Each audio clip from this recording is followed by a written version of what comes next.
Dr. Stone, episode 4, recap, go. So they make gunpowder, they accidentally set off the gunpowder, then they intentionally set off the gunpowder. Um, that's good and bad for a bunch of reasons that I'll get into later. And the episode ends with Senku dying at uh, the hands of Tsukasa, while both Yuzuriha and Taiju witnessed. So fun episode all around. Um, what did you like? I really. This is the first time we get to see both Mecha Senku and Cooking with Senku. Uh, we get to see Mecha Senku a few more times, and Cooking with Senku is probably my favorite bit on the show. Um, but yeah, they teach you how to really make real gunpowder, and they even have the whole, you know, letting you know that this is real gunpowder and that it will make a bomb. And even in their, even after their disclaimer, Senku has a whole line about how, yeah, this stuff's lethal. There's tons of reported incidents where students will experiment with it and then lose a limb because they're being stupid. So, yeah, if you really want to make gunpowder, I'm gonna tell you either get a license or don't. But I guess if you want to blow up the world, the this anime will tell you how. Other things that I like in this episode include the on. They actually do make an onsen. I made a joke about how they go to hot springs and don't even get in. I think in the last podcast I recorded, but no. In at the beginning of this episode, Taiju and Yuzura are hanging out. They built a little divider for themselves, and they're enjoying the hot springs while Senku's farming all of his sulfur at mining. Um, Other stuff I like. You get a lot of I guess it's spoilery stuff. I won't get into that. There's a lot of spoilers that I really like in this show. I like how they like there's no question about how there are other people in this episode. Like they they both bring up and answer why there's a smoke signal in this episode, and it's I'm glad that there is a bit of irony in the fact that we like we get so much more information about uh, the response to the shots of gunpowder that they set off intentionally than the characters do, and that's good because we're about to spend a few episodes not really focusing on that. I think, because I think we're really about to get into Senku and his. I think we get into Senku's childhood arc here. I could be wrong. I know near the end of this episode we get the first look into like his young childhood, and there's this adorable scene where it starts with him telling his teacher that he's going to go to space immediately, but he doesn't know anything about this science stuff, so he's going to learn everything. And then he starts building computers and rockets and all sorts of crazy stuff. And you see the father figure he had at the time sells his car, and he's smart about like collecting scraps and recycling and stuff like that. So he's constantly like he makes efficient use of the sacrifices that this man makes for him, and he puts a doll into space with his own rocket by the time he's probably in high school. They look like they're current like models at the time. Um, More stuff I like. There's so much good stuff in this episode. I like that we really dive kind of explicitly into the fact that like Senku has some weird behavioral stuff in this entire show, but like Tsukasa's actually a psychopath. Like he thinks about human life as is it dangerous or valuable to me? And if it's neither, then it's obviously disposable. But those are his three trains of thoughts, and he even says that he has plenty of admirers, but there's nobody that he would consider a friend in his life. And he values that as one of his strengths, which is some really, really deep, dark Sith Lord shit to get into. If I'm being honest, that is that's not a healthy place to be in. If you think that way, please seek some sort of help. I don't know what you need, but that's not a good way to judge your fellow humans. And yeah, we also get to see that Senku's gonna stand up for Yuzuriha and Taiju every step along the way, and you see that the two of them are going to repay that in kind, because there are two, like, both Yuzuriha and Senku are just completely ride or die throughout this episode once Tsukasa shows up at the camp. And I think that is good, because you don't, like, so much of Yuzuriha is wrapped up in Taiju that seeing that she does have, like, even if it's a tertiary bond with Taiju, they both recognize how important they are to one another's goals, and they legitimately like each other. Like, Senku wouldn't have a picture of himself in space if Yuzuriha hadn't made the doll for him to put into his rocket. And I'm sure that Yuzuriha is probably taken aback by most of the stuff that Senku can do. And I don't know. I think that it is good characterization. It's way better that Yuzuriha was there in the camp than it just be, you know, the same three guys that we've already had for 3 episodes doing the same thing again. I think it's good. I don't think that, like, it is a very damsel in distress situation, but against Tsukasa, literally everyone that's ever lived is a damsel in distress. Like, I don't know, like, really crazy high level fighters maybe, or like the biggest bodybuilder in the world that also has, you know, some sort of martial training. And it's fucking Vin Diesel is the damsel in distress if Tsukasa shows up. Like, I don't, there's no shame in that, I guess is what I'm trying to say. And they definitely don't play it up to the damsel in distress angle, because there's even a part where Tsukasa threatens her and makes a swift cutting motion behind her neck, and it cuts her hair. And she just kind of perfect timing thanks him for cutting her hair, because now that she doesn't have her shampoo, washing it is just such a pain in this world. And I think that is a great great way to let her stand out and be a character, and at least kind of prove, I don't know, it goes back to the whole speaking truth to evil. Like, Yuzuriha doesn't have any power to back it up in this particular case, because Tsukasa,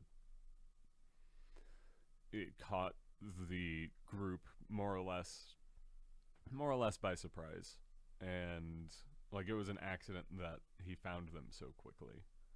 And so I like that she is ready to say, yeah, we might have lost this round, but I'm still not ready to let you turn me into a pawn in whatever game you're trying to play.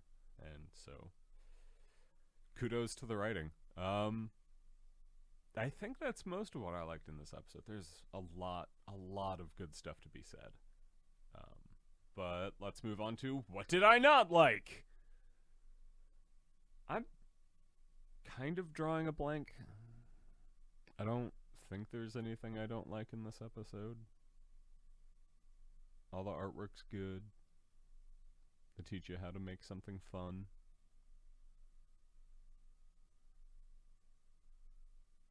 Yeah, I guess the what did you not like section just doesn't exist for this episode. So spoilers. Oh yeah, there's a ton of them in this episode.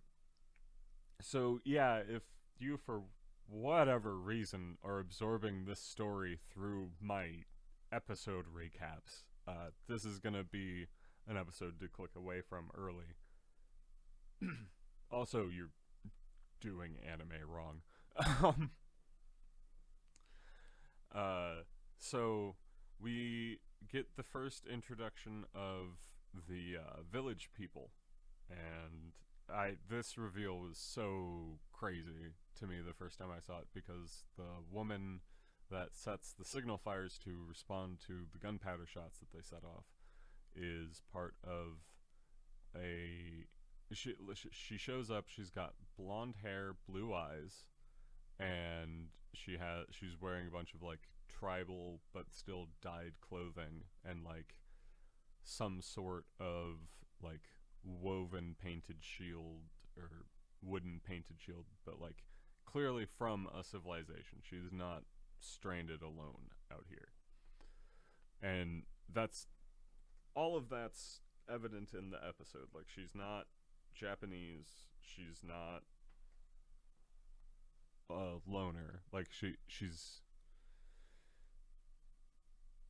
uh I don't know. I also part of me is just excited to see her show up because she is a really fun character. I'm blanking on the name because I'm doing my best just keep Taiju and Tsukasa straight because I have a really rough time with those two. I don't know why. Um so signal flares, the lady I was talking about her.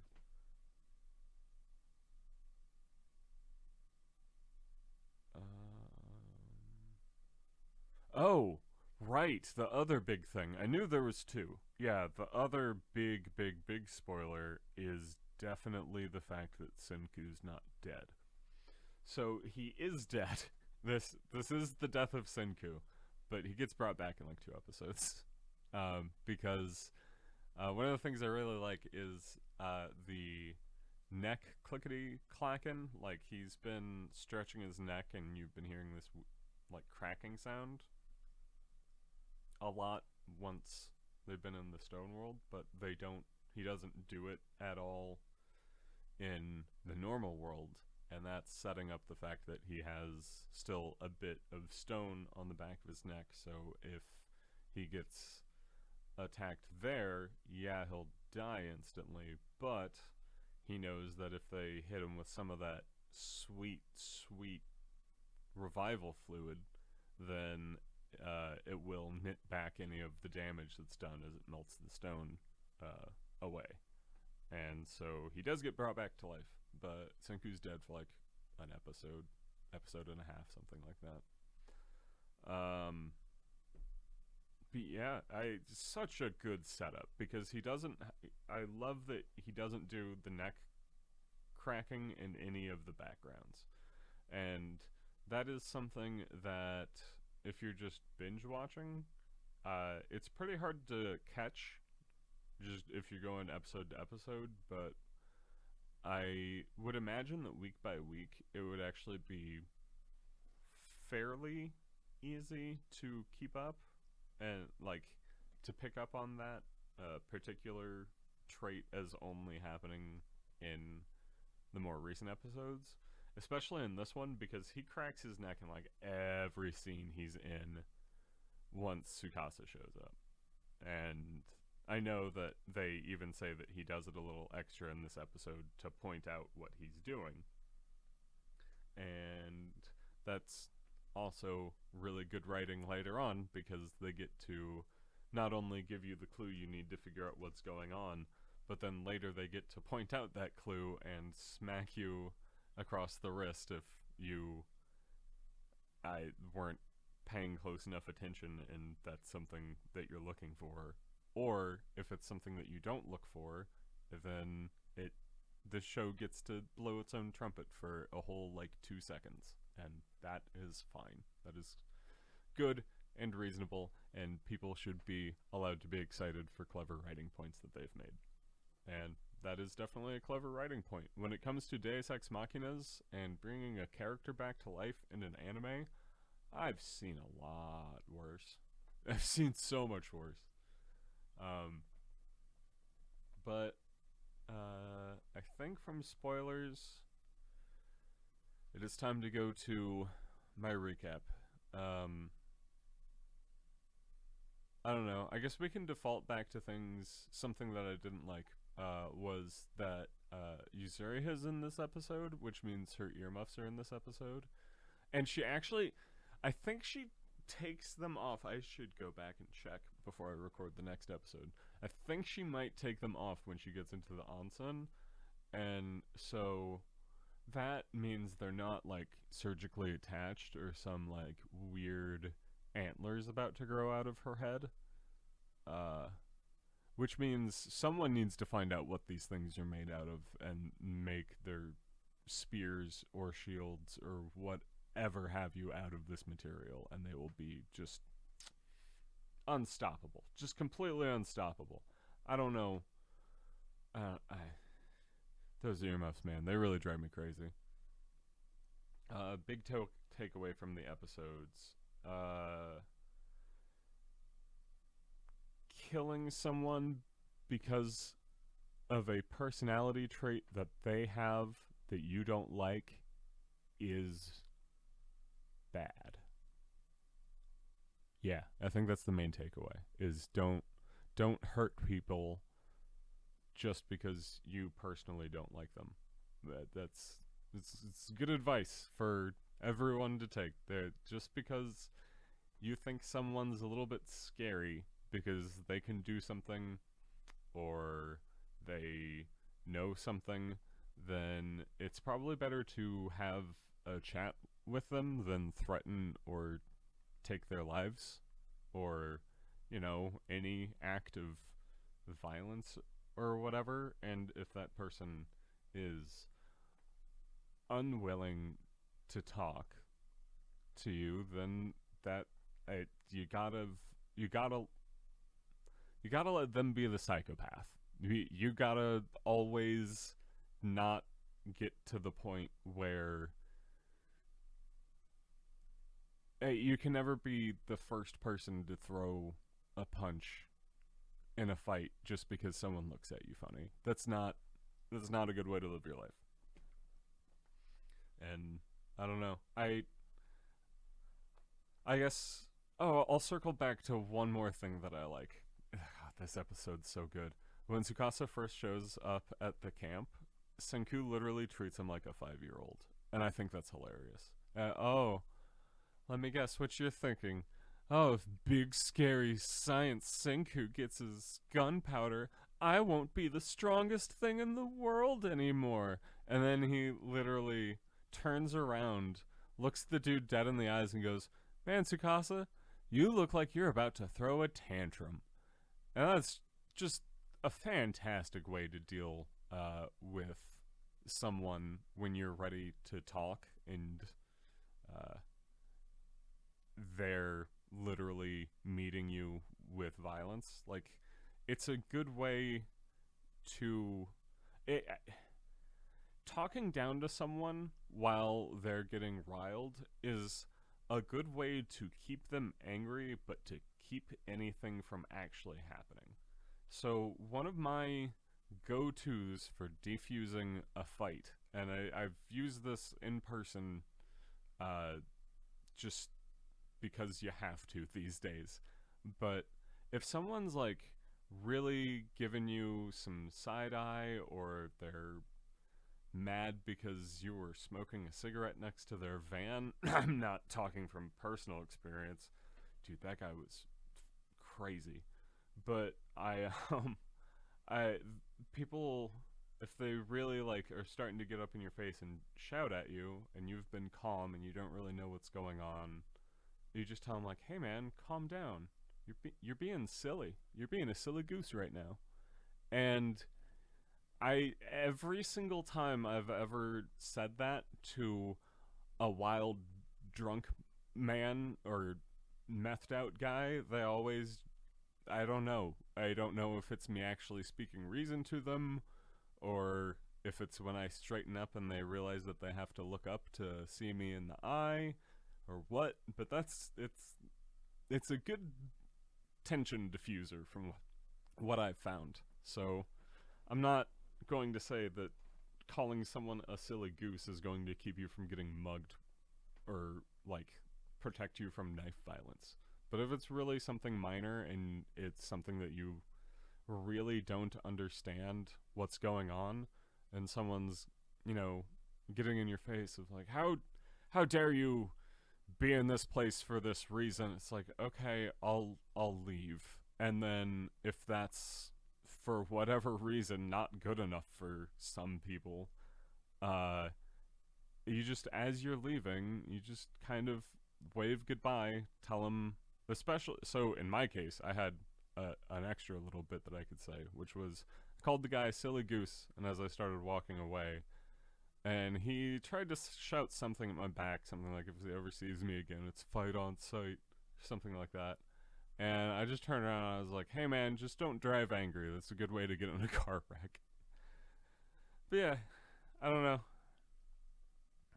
Yeah, that's my big takeaway is even if people are being violent at you, normally the best option that a normal person has is just to talk with them and see what is going on, because as humans we're really good at communicating.